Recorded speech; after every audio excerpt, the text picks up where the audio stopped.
It's fall, and that means it's time for another wrestling video game. This year, THQ and Ukes are back with SmackDown vs. Raw 2009, a brand new Inferno match, more than 60 superstars, and a load of options.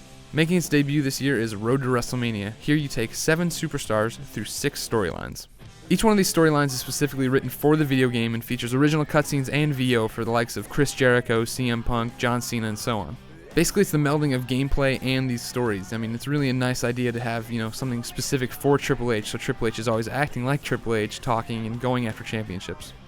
Each one of these 6 storylines should take you about 2.5 hours to get through, and there's going to be these optional objectives in there that'll be your main branching path to go through and get the unlockables such as characters, belts, and arenas.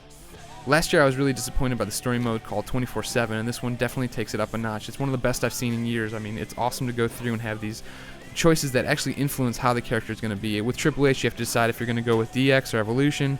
Jericho's got to figure out who these masked men are that are after him, and Cena's got to take out MVP and his goons. Of course, some are going to be upset. Road to WrestleMania is only open to those 7 superstars. But if you want to take a created superstar, a diva, or anyone else on the roster through the championship belt path, career mode's there for you. Career mode's a cut and dry stat builder. You choose a character and you're given an attribute rating of something like 35, and then you have to go into these matches and play through them. This is really great for a created superstar because what happens in the ring governs what you're going to get attribute-wise. So if I go into a match and I use a steel chair the whole time, my hardcore rating is going to keep going up and up and up, whereas if I didn't run around it or anything, my speed rating wouldn't move around that much. What you do in the match affects how your character is going to be rated overall. This is a nice move. I mean, it's fun to take Gruesome Greggy through the ranks and have him win championship after championship and start building up these stats, but a lot of people aren't going to be happy with it. To begin with, this is the only way to unlock abilities and build a created character. So if you're going in there wanting to create, RVD and Jerry Lynn, you're going to have to take RVD and Jerry Lynn through here to make them good. Otherwise, there's just going to be 35s the entire time in the game. Also, like I said, this is bare bones. There's no cutscenes, no storylines. You're just choosing a championship and going down that path trying to win it. That's alright, but is it really realistic to have one person with every championship belt?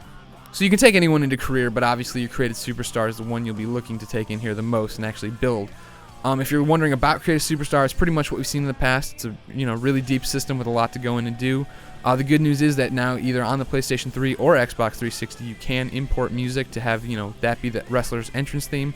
However, as usual, there's nothing you can do to make a new wrestler entrance video. Now in the past it's been completely acceptable not to be able to make those videos. I mean, how would we go about doing that? But the problem is that SmackDown vs. Raw 2009 actually gives you the ability to do these highlight reels where you cut and edit your own video out of match replays. Basically, having a match, hit the pause button, go down to highlight reel, and save a snippet of your match. After you've saved snippets of your match, you go into this highlight reel and you can add effects, filters, little logos, you can create your own text to put in there. It's really neat. But the problem is all you can do with these little videos you've created is upload them to the server to let other people see them. That's a nice community function, I guess, but how many times do I want to see Triple H pedigree somebody through an announce table? What I really want to do is create Gruesome Greggy's own video and have it play behind him as it comes out, but that's not in SmackDown vs. Raw 2009. You gotta take a stand, it don't have to hide. Creative Finisher is another new feature here in this game that, has a lot of potential but isn't really fleshed out all the way.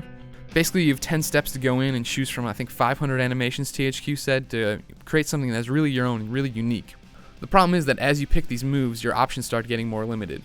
All I wanted to do was create the Greggy Guillotine, my finishing move, where I pull somebody up into a fireman's carry and kick them out and do a stunner. It's real simple and it shouldn't have been that big of a deal. I went in to create a finisher and I chose to kick a guy in the groin, I pulled him up and do a Samoan drop, and then there was an option to kick him out for a diamond cutter, and I was like, alright, that's fine, it's, same position. But as soon as I chose that part, I only had 3 moves to end with, a Dreamer Driver, a Body Press Slam, and a Military Slam. 3 options, that's kind of lame. There is a stunner in Creative Finisher, so why couldn't I pick from it? It's one of these things where the choices you make early on start dictating what's going to be there in the end. There's definitely a lot of stuff here, and it is cool, but I could have gone for a little bit more content. Don't get me wrong, SmackDown vs. Raw 2009 is a good game, especially with the addition of a roster editor so I can choose what brand everyone's on, better AI along with sliders so now I can choose the frequency of reversals and how much a finisher should hurt somebody, and definitely the new tag team features are really cool, such as hot tag, double team moves, double team finishers. It's all really neat. What holds 09 back is the fact that it feels a lot like 08. A few of the crowd members are recycled, a lot of animations are recycled, a few entrances are recycled, and even the weapons wheel in the ECW match hasn't changed at all. These are all minor things, but they definitely take away the shine of a brand new game. As soon as I started playing the matches, I felt like I had done all this before. I've slammed people's head into the barricade like this before, I've tossed people around like this before. This all felt old. In the end, WWE SmackDown vs. Raw 2009 is a good game, but one that falls short of its potential. Sure, roster editors cool, creative finishers neat. I definitely love Road to WrestleMania, but in the end, the actual gameplay feels, old. It's well-worn territory. These issues shouldn't be deal breakers for fans of squared circle action, nor do they detract from the fact that this is a better game than last year's.